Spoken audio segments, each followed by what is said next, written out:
Hello everyone, welcome to my channel. I hope everyone is having a wonderful day. Before starting the video, please go ahead and hit the subscribe button and give this video. From running out of time to gambling $1 million, this is how the Gold Rush crew struck $27 million before winter hit. Let's dive in. The ground was turning hard, the air growing thinner, and time was running out. Up in the frozen wilderness, winter doesn't come gently, it strikes fast. And when it does, it locks everything in place, sealing the earth in solid ice that not even the biggest machines can't fight through. There were only days left before the freeze took hold, before the gold-rich ground would vanish beneath months of snow and silence. And in that final window, just before everything froze over, 3 crews clawed their way through the dirt, chasing the kind of payday that could rewrite the season in one last breath. Parker Schnabel, Rick Ness, and Tony Beats each made their final moves, each pushing harder than they ever had, and somehow, through chaos, risk, and near disaster, over $27 million in gold was ripped from the ground just in time. But none of it came easy, and not everyone made it through clean. The season was slipping away, and for Parker Schnabel, the pressure was closing in faster than the frost line creeping under the surface of the Yukon. Every hour counted now, every scoop of dirt, every ounce of gold. But somewhere along the way, in all the planning and pushing and endless rushing, Parker had made a mistake that could have buried the entire operation right there in the ground. I started my life here, and my goal is to see if there's a lot better ground out there that we could be mining. He had forgotten to prep the elbow cut, a critical piece of pay dirt that now sat untouched, locked in permafrost that was getting harder with each passing minute. He knew the ground was freezing and he could feel it, but there was no time left to do it right. No time to strip, dry, or rip it apart in layers like they were supposed to. So instead he went all in and decided to brute force his way through the frost. He called in another D11 dozer, a monstrous piece of machinery, expensive to buy, run, and maintain. Together with the one he already had, he rammed both into the frozen cut, trying to rip through the ice-cemented dirt before it became a graveyard for the gold still buried beneath. And by doing so, Parker knew that he was burning briefcases of money every time these machines were being used. The engines screamed and the dozer blades clashed with frozen earth. For hours, it was nothing but steel, diesel, and pressure. Because Parker wasn't just moving dirt anymore. All right, here's the first scoop going in. He's one step closer to finding out if his new operation will secure his mining future. He was pushing against the end of the season, the weight of his own choices, and the real fear that this last gamble might break the very machines he was relying on to save him. It wasn't careful, it wasn't smart, and it wasn't safe. But the competitive Parker wasn't looking for safety. He was chasing something bigger than caution, something louder than reason. How do you make that transition, from mining in one place to the next? And by the time the cut was finally opened, the damage had already been done. What should have been a planned, measured dig had turned into an act of desperation, and even if they made it to the gold, there was no guarantee that the risk would pay off. Yet they had to face the truth and see how much gold they had managed to get as the ground got covered in a thick layer of snow. And so they weighed the gold, each crew member highly anticipating the outcome. The first weigh-in was from Big Red, and she gave them 100.1 ohms. Decent, but nowhere near Parker's target. Then came the untested ground, the frostbitten cut that nearly killed their equipment. When the final gold tray was poured, the scale read 282.3 ohms, worth around $740,000, a number that saved the gamble from becoming a complete failure. And by the end of the season, Parker's crew had stacked 5,425.40, more than $14 million in gold. But that number didn't tell the full story, because beneath that pile of success was a near catastrophe. A reminder that no matter how far Parker's drive takes him, the line between record-breaking glory and full-blown disaster gets thinner every single year. Yet Parker was not the only one in a rush against time. Rick Ness came back with the weight of silence, pressing on him harder than the frozen dirt he planned to dig through. He had vanished from the noise and dust of the gold fields only to return with a single plan and no backup route, risking everything on a strip of untouched ground buried 160 feet beneath Raleigh Valley, a piece of land so raw and silent that no miner had ever dared touch it before. To Rick, this wasn't just another season, it was a full-blown resurrection attempt. The kind of comeback that either rewrites your name into legend or erases it completely. And Rick knew it as he stood over that frozen stretch of Yukon wilderness, staring down $1 million gamble on what he called the Vegas Valley Cut. Unproven and deep, a place where old maps offered no comfort, and drilling pay dirt felt more like a whisper than a promise. His past hotspots had pulled in an average of 300 ounces a week, solid ground that had once made him one of the top dogs in the Klondike. But this place wasn't that. It was nothing. Just quiet land in a dream he couldn't afford to get wrong because the machines were already running. The crew was already working and every single man with him knew the cost of coming back just to fall. Despite the unease in the air, they drilled, they pushed, they clawed through permafrost in doubt, dropping deeper than they'd ever dared before, passing layer after layer without finding any gold. During this time, the crew almost lost hope in Rick's gamble, all fearing that they would go back home with little or no money. Regardless, they kept pushing, telling themselves that they had nothing to lose.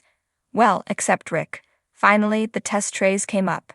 Not rich, not poor, just enough to keep hope barely breathing, but not enough to silence the voice in Rick's head that kept asking if he had come back, only to burn through everything he had left.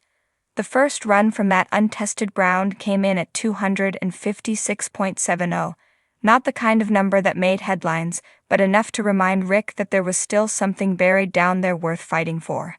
And this was enough to keep the despair that turns miners into ghosts long before the season ends. And it worked. It wasn't redemption, not yet, but it was survival. And for a man who had watched it all slip through his hands before, that was more than enough to keep the machines running and the dream alive for one more week.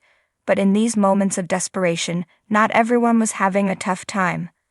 While chaos swallowed the others whole, Tony Beat stood still in the storm, unmoved by the panic that gripped the final days of the mining season, his eyes locked not on the fear of failure, but on the blueprint he had followed since the first day of the thaw. A plan born from decades of knowing exactly what not to do when time runs out and the ground begins to freeze solid. Unlike Parker, who raced, or Rick, who gambled, Tony didn't scramble. He didn't bet on forgotten ground or shoved dozers into icy rock.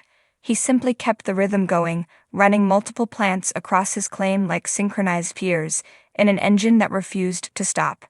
Tony Beats is desperate to start slewing, but he needs water, and the pipe to the pump is blocked with ice. Well, it looks like to be taut, so that's going to save her ass a little bit. Veteran miner Len Hora has spent a day clearing ice from the top half of the pipe closest to the pump. It wasn't luck, and it wasn't magic.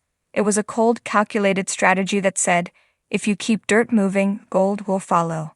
With Mike Beats on the trommel, he pulled out 251.48480, and Monica Beats pushed through the comeback, cut for another 146.460. Even the massive floating dredge operated by Tony Beats himself, which once seemed like a relic lost in time, delivered 58.740, and together, the Beats family brought in 456 ounces in just 1 week. Not through panic or risk, but through calm, stubborn consistency. A number that pushed their season total to 4,800 ounces, worth over $12.6 million.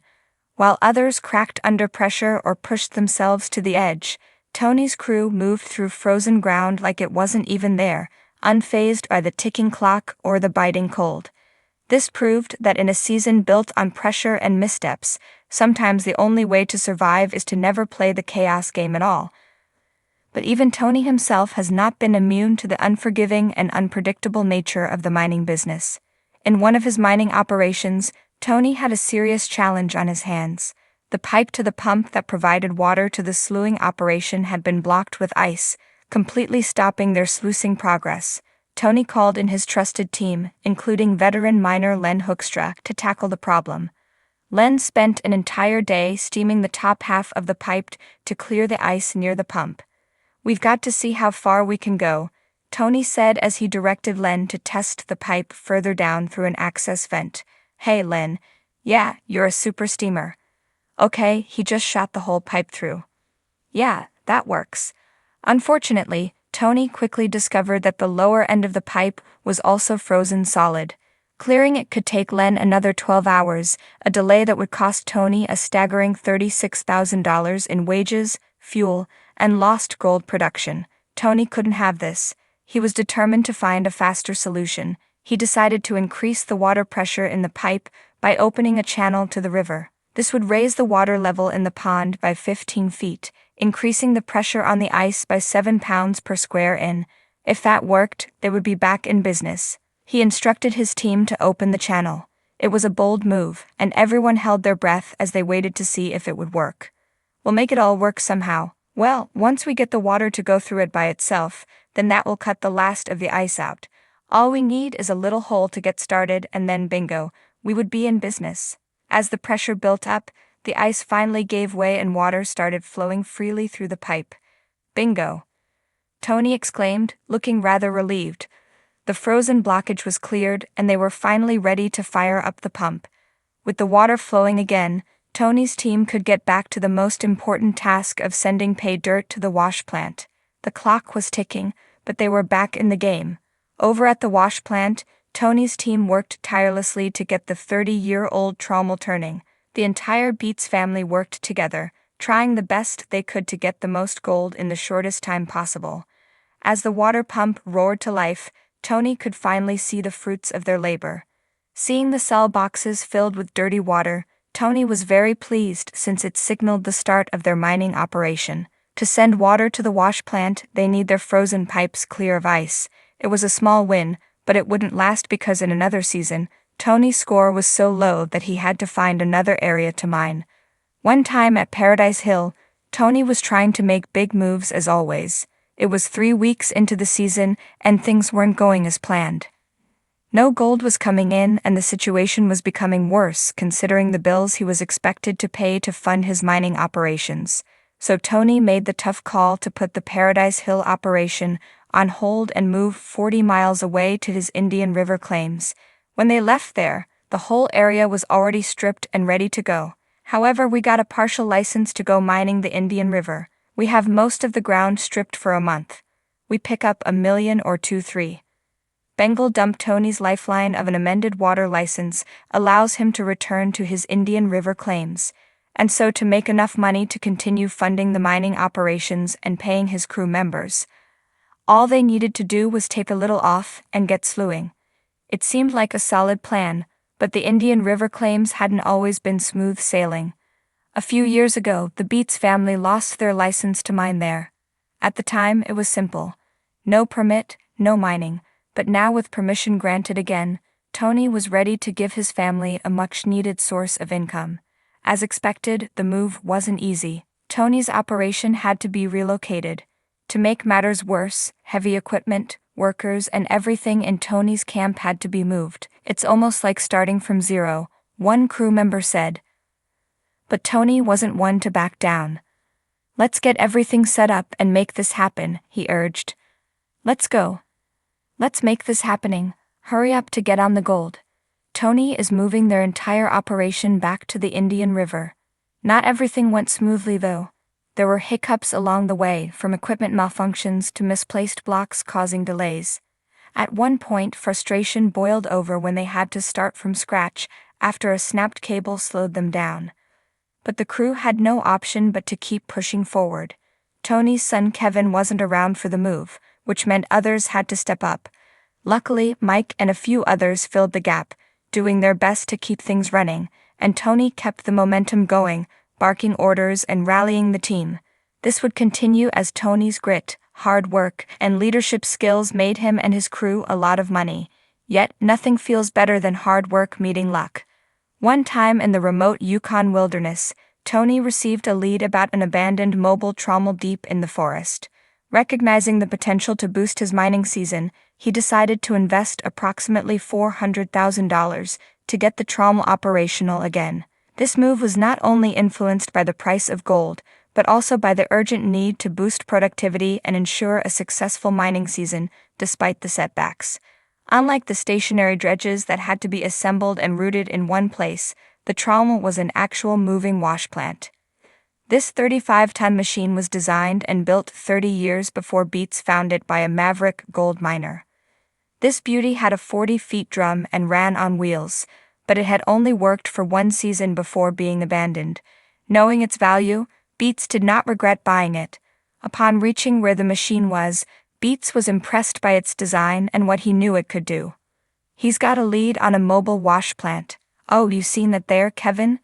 Does that look like quite a contraption to you or what? That looks like a lot of something. Looks like something I would buy. Yeah, it definitely does." Compared to his dredges, this trommel was designed to be a multi-purpose machine. It was designed to be fed with paper directly from the cut, then spit the tailings the other way back. After slewing everything in range, it was designed to move along on 4 giant wheels.